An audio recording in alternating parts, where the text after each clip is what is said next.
Hi, I'm Ruth Maegli, Chief of Innovation and Acting Chief of Academics. I'm here today because I'm not able to be at your meeting.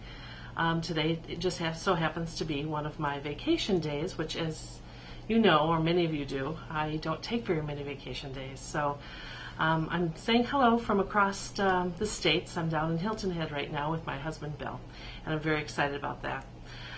Today I just have 3 important points that I want to talk to you about. And I think it's important that you understand that we are in a place of change in Milwaukee Public Schools with the new superintendent, Dr. Driver. She's really trying to put some things together to make this a more aligned place to work, place to be, and place to educate. So today we've got a draft org chart that one of the folks is passing around. Make sure that you have that in front of you. As part of that org chart, I want you to understand that things are, again, being realigned. And so I'd like you to look at that, take a couple minutes of your time to find out where you are. And some of you are very much in the same place, and other folks are going to be in different locations. But again, in that change, it just may mean that you have a different supervisor, or that you are working in a different space. But reality is we're all working toward the same goal. We're all here to better educate students using Common Core, using all different kinds of standards that are really best practices put in place to make it a great education for kids. And that's why each and every one of us is here. So in saying that, we do have some other things that I want to talk to you about. Also, it's about thanking you for all the hard work that you've done. Not only in what you do in an everyday in your office or out in the field, but it is about going to schools and giving great customer service to folks in need at the schools, whether it be specific teachers, whether it is the administrator. I think it's really important that you know that we all appreciate what you do every day. Schools appreciate it, administrators appreciate it, your boss, my boss. It is really key to making this organization work. So that's why it's so important for us to continue with our professional development and keep on track with what we're doing. So again, thank you for all you do.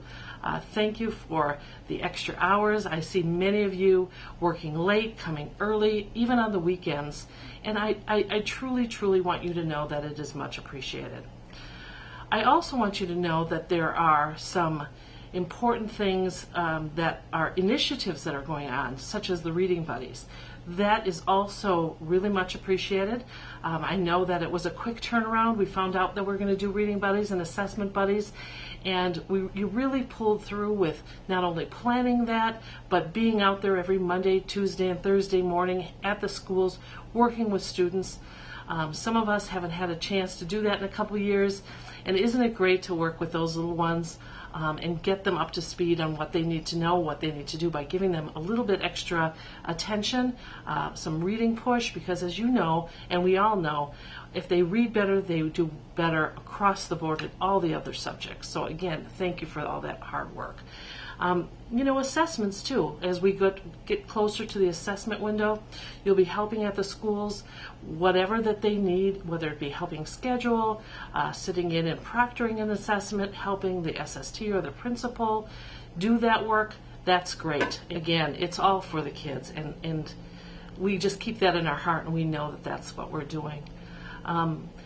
Third, I think we need to also thank you for the white papers. Many of you have been on white paper committees and teams, and you have done research and writing and late nights, and it's all been extra to what you've been already tasked with within your position. And I want to thank you for that as well. And I want to address the idea of what is coming next with the white papers. Many of you have asked, so now what? We've had our listening session. Tuesday, the 31st, was our final listening session, and we've gotten our feedback to actually re-look at what we've offered as possible solutions to the issues. So just in definition of what a white paper is, for those of you who haven't been very involved, a white paper is really to start to do find the best practices and practices of other places and people that have addressed a particular problem or concern. So for instance, one of the problems might be that we need to close the achievement gap. Well, in saying that, those folks that worked on that, there were 4 actual white papers under that bigger goal of closing the achievement gap. They did some research, they came back, worked together, presented some what the definition of that problem really is, what are some solutions to that problem, and proposed those to Dr. Driver, gone out to the community, asked for more solutions and more ideas to add in. Now we're at a place where we're actually writing action plans. Every team has been charged with doing that.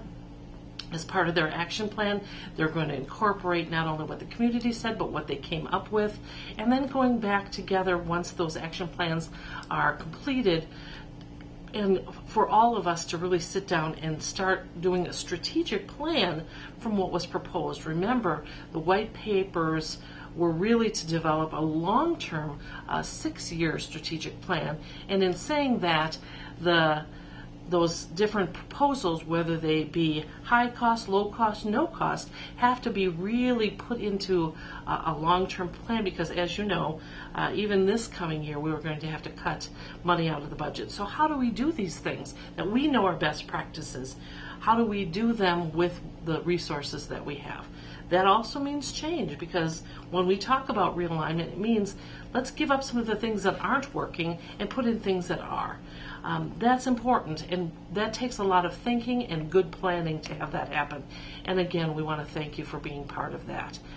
So that's the next steps, getting those action plans together and actually putting things together to create a plan.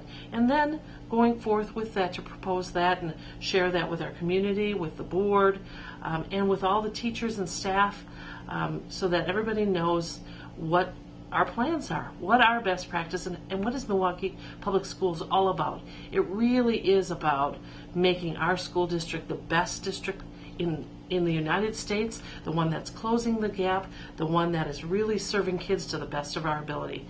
You're a big part of that. You are MPS, and I thank you for being really a great team member, a great worker, and again, I miss you, and I hope you have a great meeting today. Thank you for the opportunity for letting me talk to you, and we'll see you soon.